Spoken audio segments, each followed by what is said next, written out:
be on top. This bomb's gonna be on top. Man, I'm gonna sizzle, man, I'm gonna pop. And this bomb's gonna be on top. Hello, friends, and welcome to episode 13 already, of Bottoms Up. How are you guys? We are fantastic. We are currently in Omaha, Nebraska, and I can't wait to share it with you. It's a really charming city. We're also gonna spend some time in the orchestra pit. I'm gonna introduce you guys to members of our orchestra, including our musical director, Mr. Brian Kennedy. We have arrived in Omaha, Nebraska. Woohoo! Hey, look, that's me and Maggie. And that's me and Adam, and that's me and Scott, and that's me and everybody, and Blake. Here we are at the Orpheum in downtown Omaha, Nebraska. Woohoo! I have been told that the Imaginarium is going to be a problem for me. That I'm going to want to buy everything in there. Danger zone. Danger. I think that's probably true. Let's see if I can leave here without buying anything.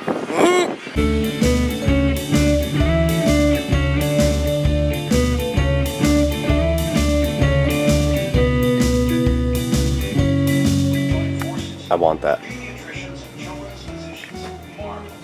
I want those. That lamp, that Ford lamp. I want that.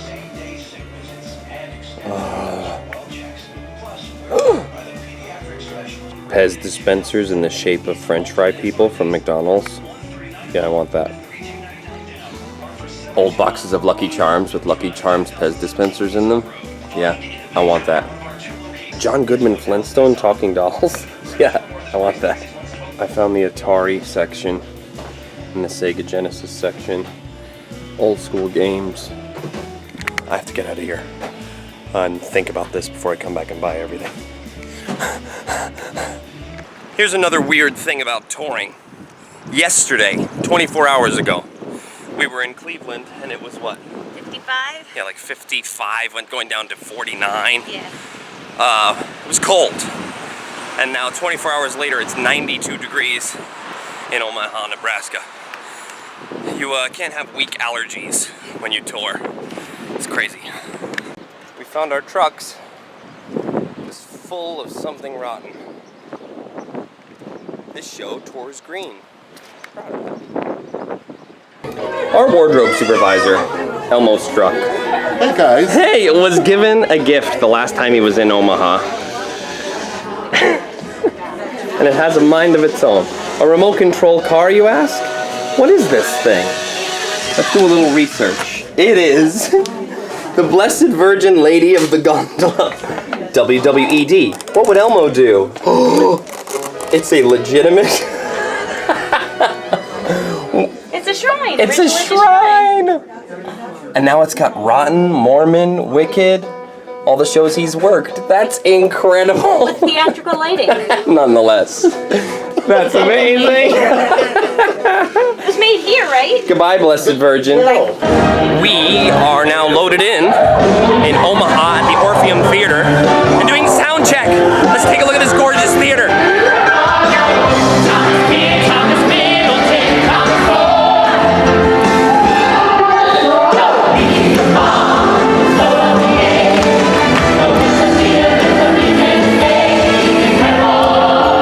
So a lot of you have had questions about the orchestra.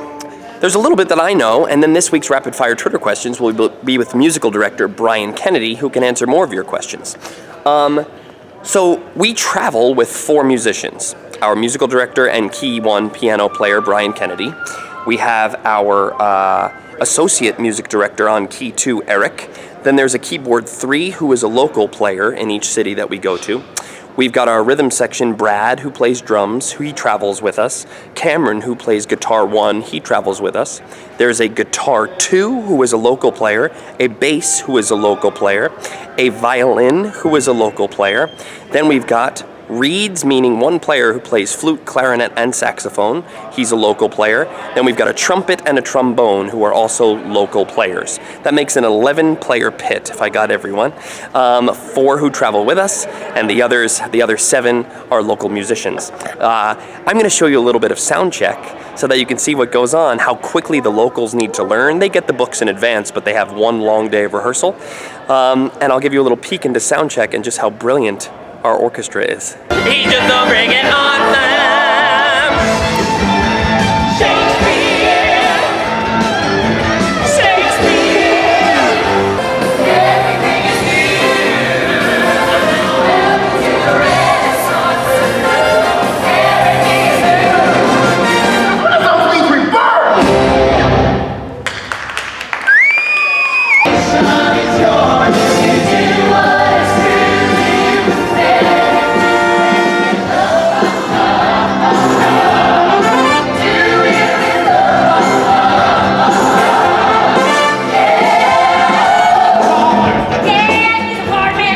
This is unacceptable! I do not approve!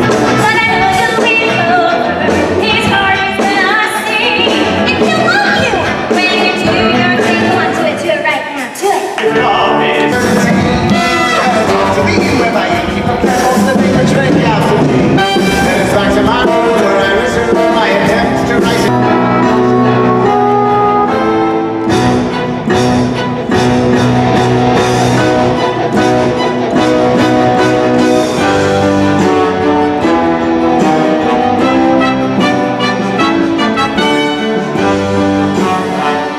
Okay, so something that I realized is that we spend a lot of time with the ensemble guys on this vlog, but not enough time with the ensemble girls. Why? Because I don't think I could just walk into the ladies' dressing room. But right now, I'm there. And Leah Hofman was just listening to the score of Great Comet on her phone. But let me introduce you guys to the ladies' ensemble. This is Juliane. Hello! What's up, Juliane? What's up? Tell the peeps who you play and what you do. I play Miranda. Yeah, that's a thing? true. Yeah, Miranda's a thing. One of the women in the ensemble. And a tap dancing egg named Eggy Sawyer. I'm sorry, And- Eggy Sawyer? Is that a true story? Yes, it's a true story. I love that. She's really ambitious, really tenacious. She really wants that job. I love it. That's yeah. so funny. We have Can fun. you tell me about this Something Rotten Etch-a-Sketch? What's going on with this? Etch-a-Sketch. This- Oh yes, this was made by the fabulous Leah Hofman, who is sitting right next She to me. she legitimately drew that on an Etch-a-Sketch? She did. Leah, explain yourself immediately. I just don't know. Wait, can you tell people about your Instagram? My Instagram. Hi. Hi, Leah Hofman. Hi. So lovely. It is at Etchy Sketchy Art. And I do all my Etch-a-Sketch art, but also finding sketchy art around the country. So join us. It is crazy. Etchy Sketchy Art. At Etchy Sketchy Art. The stuff she does with Etch-a-Sketches kind of blows my mind. It's This is amazing. this That's is all I one got right example. now, but- if you go on Instagram, you'll see the other madness. You're brilliant. What do you do in the show, Leah? I play Renaissance woman number 3, also known as Helena, and also known as Rosalind because I dress up like a boy. Oh, true story. She dresses like a boy. She's also a Grim Reaper. She's one of the Reapers, right? Yes. Badass. You're amazing. And one of the Broadway company people. It was me, Adam, Josh, and Leah, who all came from the St. So James. fun. So We're lucky fun. that you came with us. You're amazing. Thank you. I'm lucky too. This is Mandie Black. Hello. What's up, Mandie Black? Hi, how are you doing? What do you do in this skit? Well, I'm tall girl dancer number 2, predominantly stage right. I'm in the ensemble, Tap Dancing Egg, and Cordelia Box is the name of my fancy lady. Cordelia Box. Tell us about the origin of Cordelia Box. Well, we do the scene of Shakespeare in the park, and we're at the concert, and we're all dancing away, and one day, Cordelia Box invented the box step. She just came across it while she was It's dancing. amazing. So all of us thought it was because you walk in a square, like a box. Turns out it's named after Miss Cordelia Box. Who would have thought? I do. I do now. I just wanted to share this moment with you. Moments like right now, I get emotional because I think, we're going on tour with a show, traveling all over the country to places we've never been to, places we don't have much in common with, and or at least we think we don't have much in common with. And then you get to a place like Omaha, Nebraska, and the first joke is said, and laughter connects us, laughter heals. This audience is so grateful that we're here, and we feel that gratitude, and it makes us grateful that they came to see us. The thing we take for granted is so many people around the country don't have access to Broadway shows. And this is it, when we bring Broadway to them. It's the greatest part about touring. I'm so proud to be here. I'm so proud of the people in Omaha, the way they're turning out, the joy they're sharing with us. It's one of the moments that you really feel like touring is special. I can't tell you how many people, Daniel Beeman, this is his hometown, and he was looking out into the house during sound check and thinking about how many shows he saw here as a kid, and that inspired him to follow this for a living. You don't know who you're touching. You know, you don't know when you go out there and you do your show, you don't know who's out there and the lives you're changing or the laughter you're providing or the healing you're providing. I'm proud to be making America laugh again. Thanks, Omaha. It's good to be here. Downtown Omaha is amazing. Look how beautiful this is.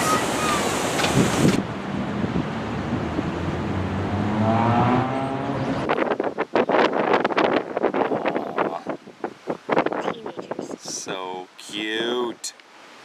You're so cute. Right now you're cute. Oh my God. How are you, sweetheart? How are you, sweetheart? It's nice to meet you, Omaha squirrel. It's nice to meet you.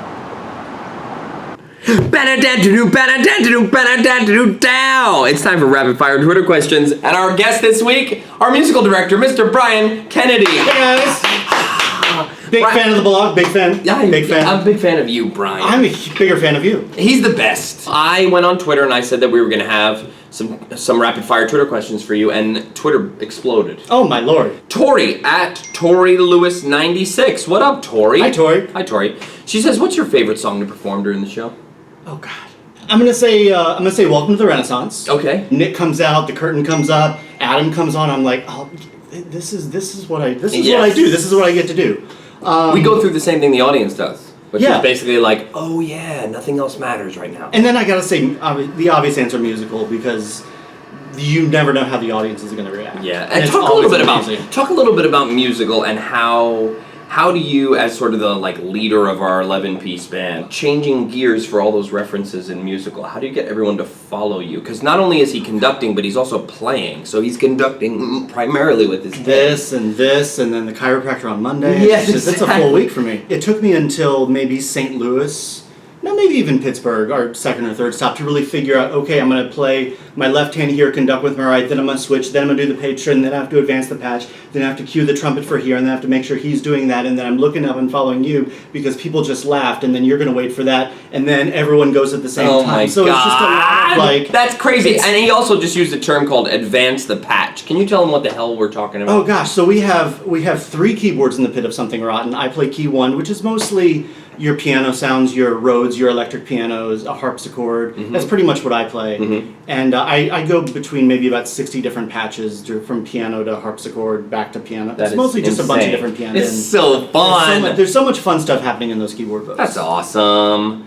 Okay, T squared at Taylor Reese 27. What's up, Taylor? Says, what's your favorite song from the show, which we already did? What's your favorite change from the Broadway run? I love the a cappella section into Thine Own Self. Isn't that the best? Isn't it the best? It's just, I remember getting the original demo from Wayne Kirkpatrick of that, and I was just like, this is what it needed to be. Yeah. For those of you who don't know what we're talking about, you have to see the show on the road, because they've implemented a change that they always wanted to make in New York and they didn't have time, and it's in the To Thine Own Self Be True sequence where the boys have bust out this big a cappella section. Mm-hmm. It's really badass. It sounds wonderful. And it's always funny because I'm doing in-ears, and always if you look at me during that point, sure as, and I'm taking out my in-ear with one hand because I just want to hear the wall of sound coming right from at the guys. me. Yeah. You've got a good seat for that. I have the best seat. That's awesome. At Nicole Bernasnay, what's up? Nick. What's your favorite musical reference or homage in the Something Rotten score? Is there anyone that like particularly makes you smile, is what she said? Anyone? There's so many. So many. I think I love the what good is sitting alone in your room? This one is fun because it's hard to hear. And it's not on the cast album. And it's not on the cast album. It's if you're paying attention, if you're keeping score at home, it's right after the big dance break starts. The music, nothing is amazing. And then we're all doing bum bum bum. But if you Crazy listen tap to dancing. the bari sax and the tenor sax, Yep. or the bari and the alto, I think they do bum bum bum bum bum da da da da da. You have to really listen. Hidden to it. gems. We still are hearing new references all the time. Like they're buried in that orchestration. Michael Cook Jr. What's up, Michael? That's a good name. Right? At MCJ545. What's the best part about working with this particular cast, and what's your favorite thing they bring to this material? I love watching everybody on stage every night. You know, Yeah. and sometimes it's the first time I've seen them all day. You know, Totally, we get to the yeah. theater, and coincidentally, I love half hour.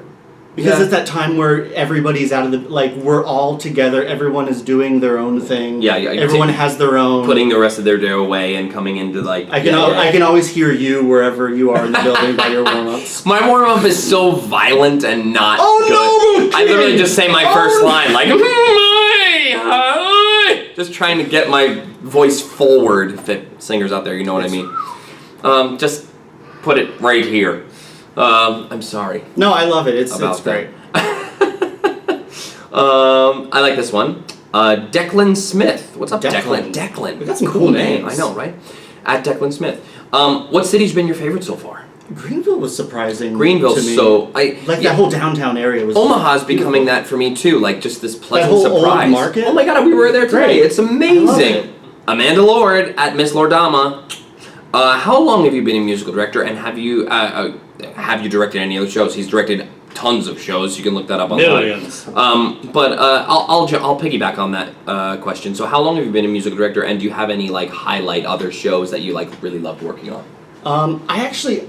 I music directed my first show in college. Oh, no kidding. I didn't get started on. I didn't grow up in the theater. I Okay. really didn't do any of that. My parents were wonderful parents. They still are. Yeah. But we didn't go to the theater. We did other stuff. Yeah. And I was a piano major in college, wanting to be a record producer and all that. Oh, no fun kidding. stuff. And Piano major. Do you play any other instruments? I played guitar, cello, bass, a little bit of everything. 15. 15, lots of time. Oh, wait. The band's probably not even here yet. Give them 15 minutes. That's exactly. Well, you know why they call it the 802 in New York? No. Because they're arriving at 802. The 802 It's is the the local musicians 802. union. That's really funny. Do you remember what the show was? Rashad. Amazing, Rashad! Holy cow, that's a tough first one.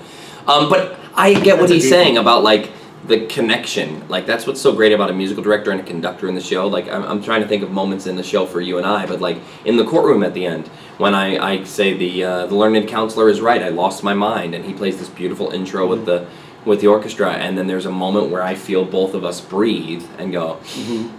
Sure as the day. And that connection is what makes it live theater. It's why we can't have CDs in the pit, and we need real musicians and real conductors to be breathing with us and keeping the score as alive as everything else. I watch every actor all the time. I mean, you and Gotta Hate Shakespeare, you and especially in musical, I have to predict when you're going to breathe. So that we all can, or if you're feeling a little different, I'm like, all right, let's push it a little bit. I might pound my left hand a little bit more, it's... And literally the supporting first you. note of that song is on the syllable stew of stupid. Well, that is the stupidest thing. And one night I can go, well, that is the stupidest thing. And the next night I can go, well, that is the stupidest thing. I wouldn't recommend doing that. But I'll catch you every time. But he will catch me every time. And that's what makes a great musical director. Thank you for saying hello to the people. You guys, love you. Come see us on tour. I'm about to share with you art. We like to play a game where we imitate other actors had they been cast as Nick and Nigel Bottom. In this case, what if Matthew Broderick and Nathan Lane were Nick and Nigel Bottom? Yeah. Let's see what that would look like. An actor prepares. Yeah. Now listen, you know that new idea we've been looking for? Yeah. Well, I've got it! You have? Yes! Now I want you to listen with an open mind, because it's a bit radical. Okay. What is it? A musical! It's a play with songs, but the songs advance the plot and develop character as they seamlessly segue from dialogue into singing. That is an amazing idea. Yeah? It's brilliant, actually. What better way to express the inner longings of the human soul than with music? Exactly. And you're always writing songs on your lute. I already dusted it off and started banging out a few tunes, and all those poems of yours, there's your lyrics. Ah, it's perfect for us. How'd you even come up with this? That is not important, but this is good, right? Yeah, a musical. What is it? It's up. A musical. I love it. Now we just have to figure out what it's about. I still say that we should write our life story. No, we gotta think bigger. Please don't say two brothers from Cornwall. But why not? I'm just saying we should write something that is emotionally true, something from the heart. We gotta think bigger. Was the Bible written from the heart? Well, I would hope so. Okay, it probably was. But Matthew, yes? Mark, Luke, those writers, they were writing about something big, epic, world-changing. Yes, I've got it. What? Why didn't I think of this before? What? The most significant historical event in the last 1,000 years! That's it for episode 13 of Bottoms Up. Do you have suggestions, ideas for future episodes? Send them to me. #BottomsUp at Rob McClure at BroadwayCom. We will see you next episode where we are in Tulsa, Oklahoma for episode 14. We'll see you next week on Bottoms Up. Wow, wow.